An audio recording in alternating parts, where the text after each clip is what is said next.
Hello, hello. Welcome back, or if this is the first time that you're seeing one of my videos, my name is Ashley. I just started my YouTube channel a couple weeks ago.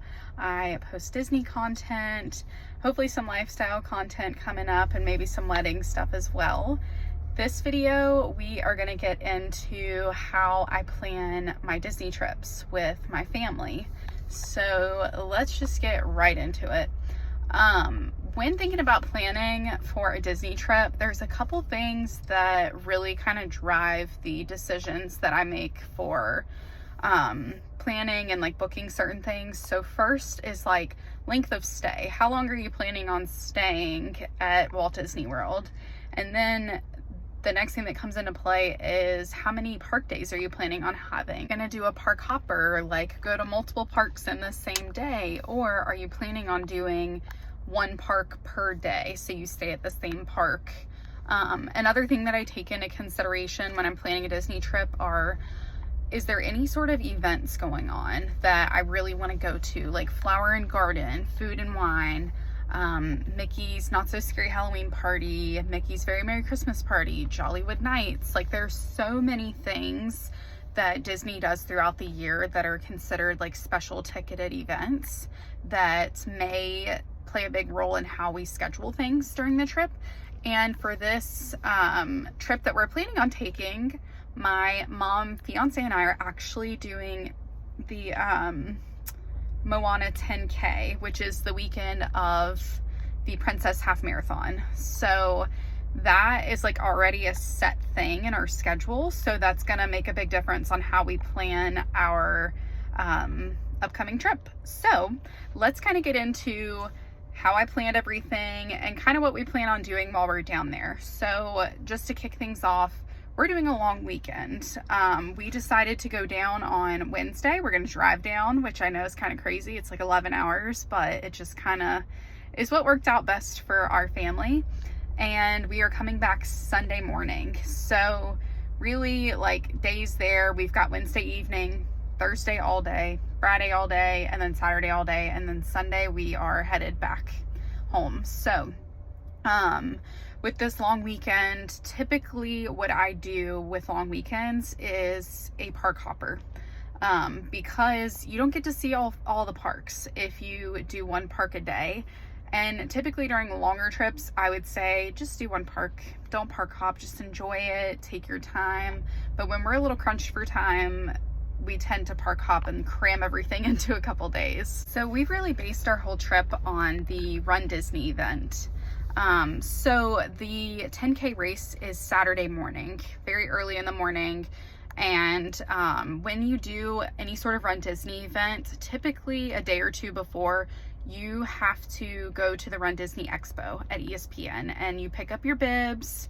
You can get your free t-shirt that you also get with registering for a Run Disney race. And then they have a lot of cool vendors, food, all sorts of things. You can take pictures with characters. So you can make that experience as big or as little as you want. We knew Saturday morning we're gonna be occupied doing the Run Disney race, and Friday morning we decided to do the expo where we go and pick up our gear at ESPN. So that kind of left us with a whole day Thursday, an evening Friday, and then late morning all the way through the end of Saturday to plan the rest of our trip. So let's start from the beginning of the trip. Wednesday, when we get down there, our plan is to just check into the hotel and just kind of chill. We are staying at Walt Disney World Swan.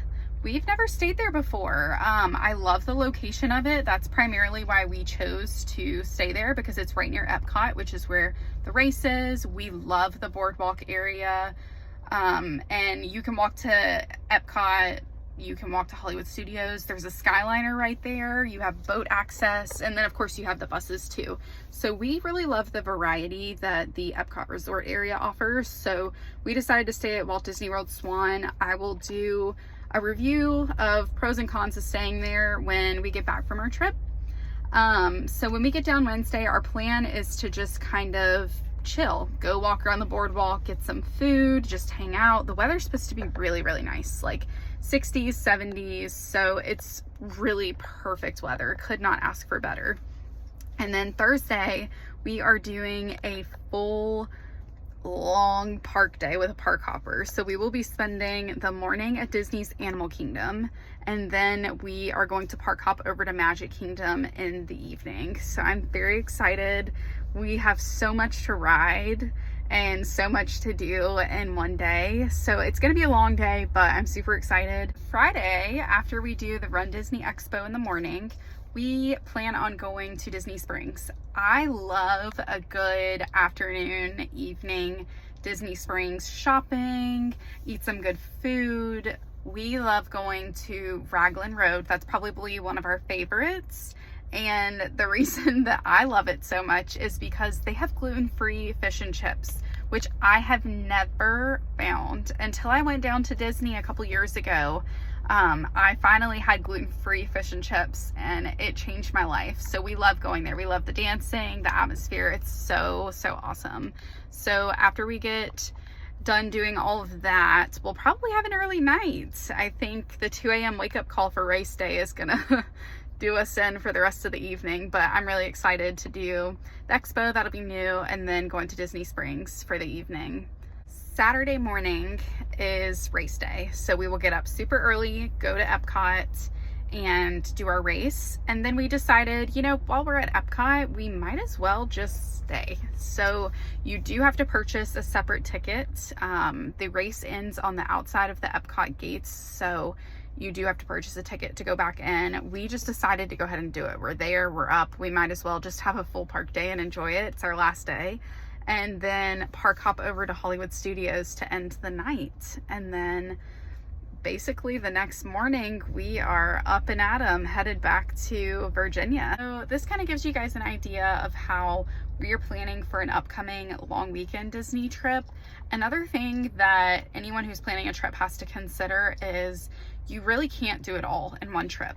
Every single time that I have been to Disney, I don't get to do the same things. You just can't. There's so much to do. There are rides, there are shows, there are all these different experiences. There's so many different restaurants, there's parades, like there's just so much that goes into it. And that's part of the reason why I love Disney so much, is because like the variety, it's almost like it just pulls you in because you can't get enough. Each time you go, you're like, but I didn't get to do this, so I need to come back. So I would say if you're planning a Disney trip, make a priority list. Try to prioritize like what is my non-negotiables. I like to choose 3 non-negotiables of things that I really want to do on each trip. And then the rest we kind of fill in the best that we can. And then I asked my fiance, what are your 3 non-negotiables? And then same thing for my mom.